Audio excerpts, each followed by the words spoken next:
Hey guys, in this video I'm going to be talking about my second birth story. My second and last child, he is currently 4 months and we're going to just jump right into it. So I was staying with my mom because my husband was working all the time, and we just wanted to be safe, and I was staying at my mom's house, so that way um, whenever I did go into labor, or whenever my water broke, or whenever anything, my mother could just go with me and be with me. And so but my mom does work, so we had said, playing around, we had said, okay, so the baby needs to come on a Friday afternoon, so that way we have Saturday, Sunday, and Monday we're back home.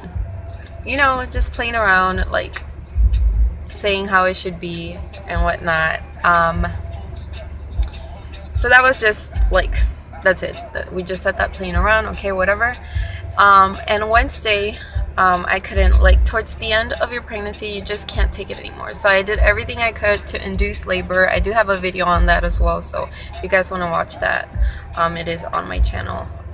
But anyway, I was doing everything and anything to induce labor that I thought was safe enough.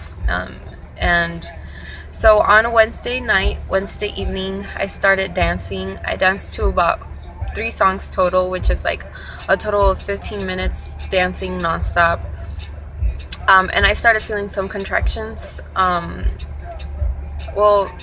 Contractions. Like I felt some pressure down there. So I think that's what a contraction is. So I started feeling contractions, and that was exciting. So I just went ahead and lied down. This was at night, right before I went to sleep. So after that, I went lie down and fell asleep.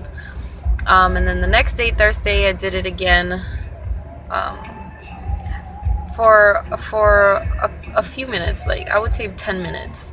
I did it for another 10 minutes, right before I took a shower. I took a shower and went on with my day. And then Friday afternoon, I did it once again, for the last time, and I actually recorded it, so I put it up in my Instagram. If you're interested on what inducing labor dance looks like, you can go ahead and look it up, or you can go to my Instagram and see it. I posted a video of it.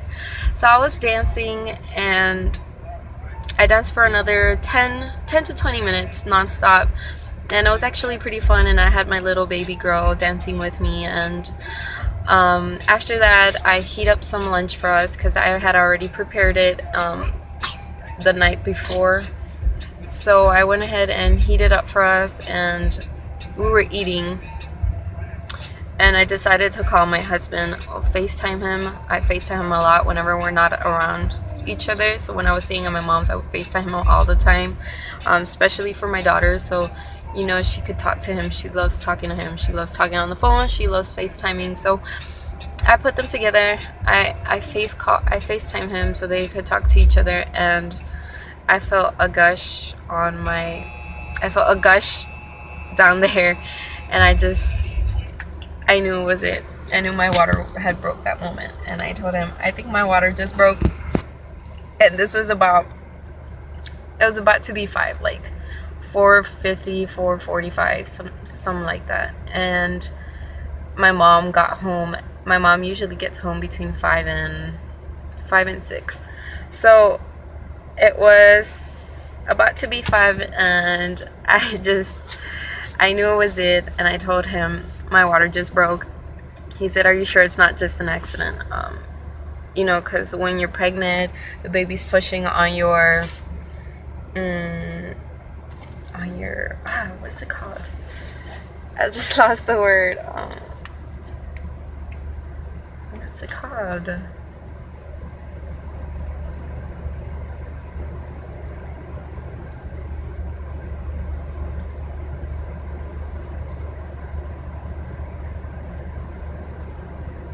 bladder.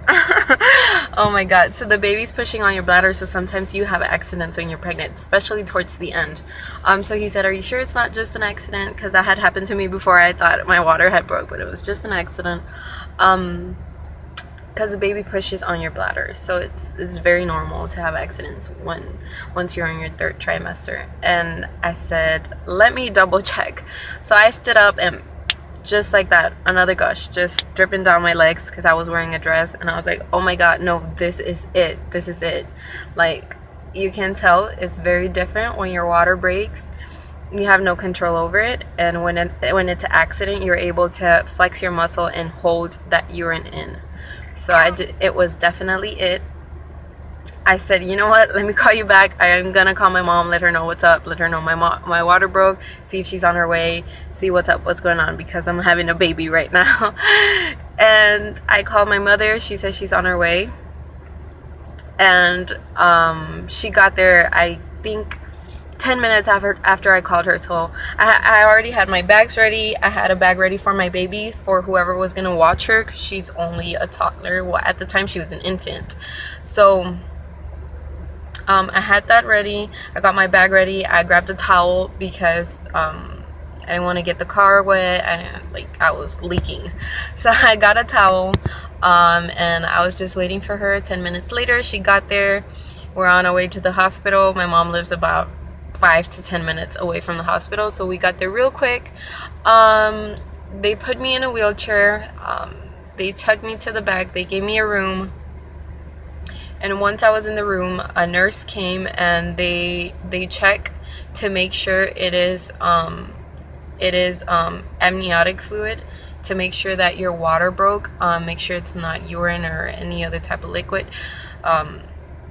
So indeed it was my water that broke.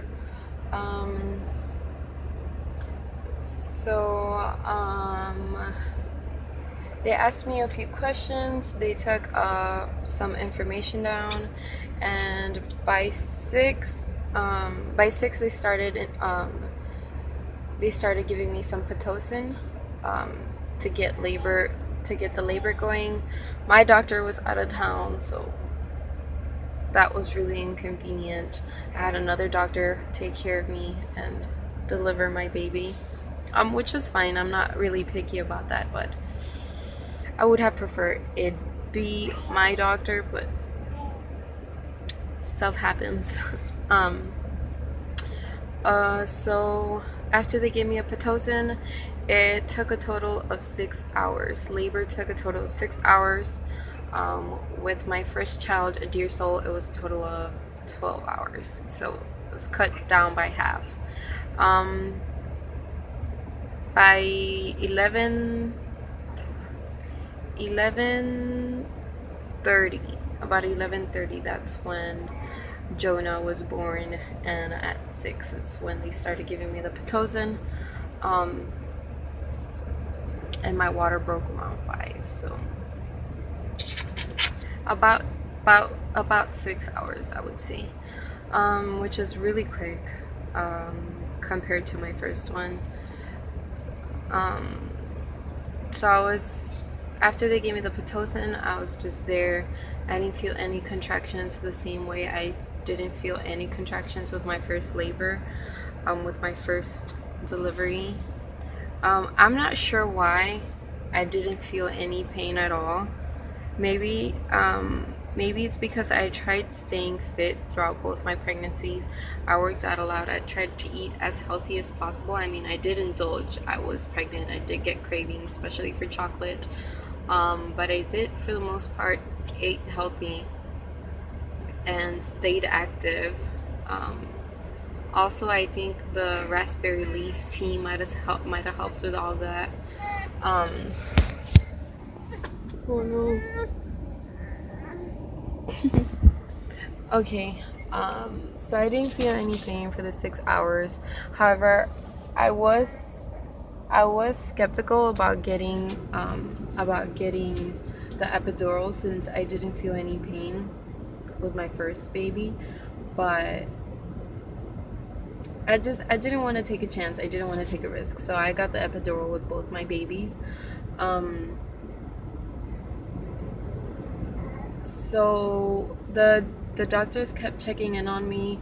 I mean, the nurses kept checking in on me. I didn't feel any pain. Um, the contractions were very consistent, but they upped my pitocin about 3 times. So the nurse was like eager to get the baby out, and once the doctor got there, um, once the doctor got there, we started pushing. It was the same way as my first baby.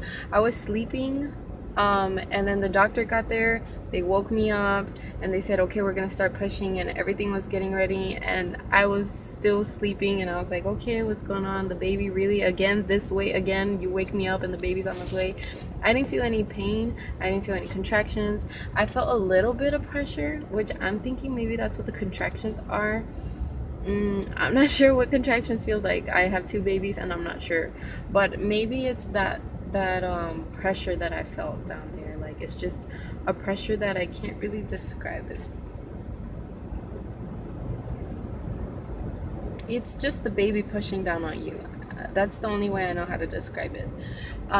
So I was feeling some pressure, and the doctor got there and they told me to push, and my husband wasn't there, and my phone was dead, so he was trying to come over, and I couldn't even tell him where I was at, what hospital or anything, because my phone was dead, and the last thing on my mind was charging my phone, which I feel terrible. I wish you would have been there. Baby, if you're watching this, I love you. I'm sorry.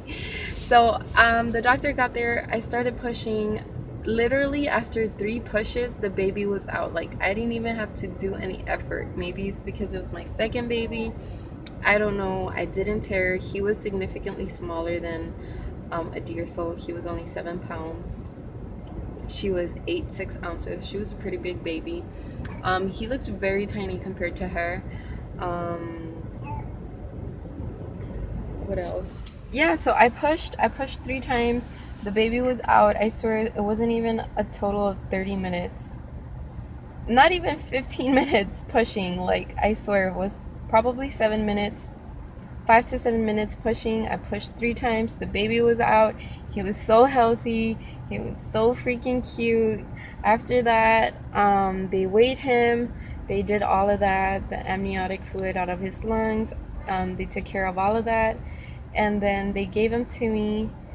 And I went ahead and put him chest to chest. They told me to feed him if I wanted to, because I was exclusively breastfeeding. So I went ahead and latched him on. His latch was perfect.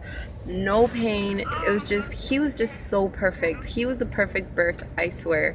I latched him on. He fed for about 15 minutes on each side, and the nurse is telling me, you let him eat as much as he wants to. You just, if it's not painful, just let him. So I let him, and my mom was amazed because she was never able to breastfeed, and I had a really hard time with the deer soul breastfeeding.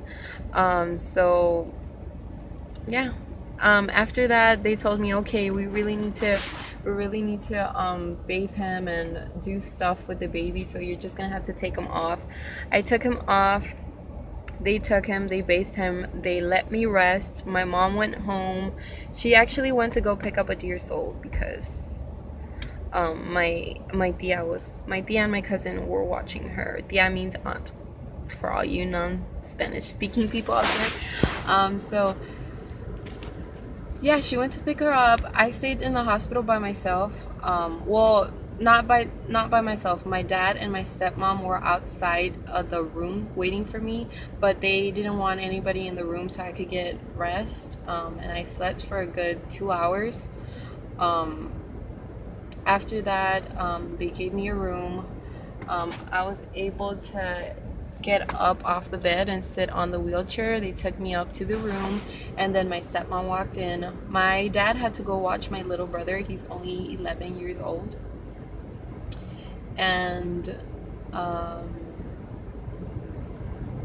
yeah, that was it. After that, they brought him into the room. I was able to breastfeed him some more, and most of the time I was asleep. Most of the time I was in the hospital, I was asleep, unless I had to wake up to feed him.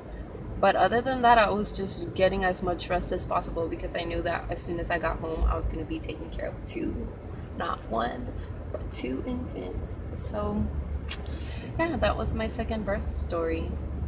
If you guys know what contractions feel like, if you could please comment down below and let me know, because I've searched, I've read on Google, I've asked people, and I'm not sure if that pressure I was feeling was contractions. But anyway, I'm gonna link down below my first birth story if you guys are interested in watching that. Also, if you guys are interested in watching my labor inducing video, which really helped for me. Hopefully it'll help for all you girls that are on your last bit of pregnancy, you're at the last of the trimester, you're just bloated, you're tired, you're heavy, you want to give birth. Check that out. Maybe it'll help you out. Hopefully it will.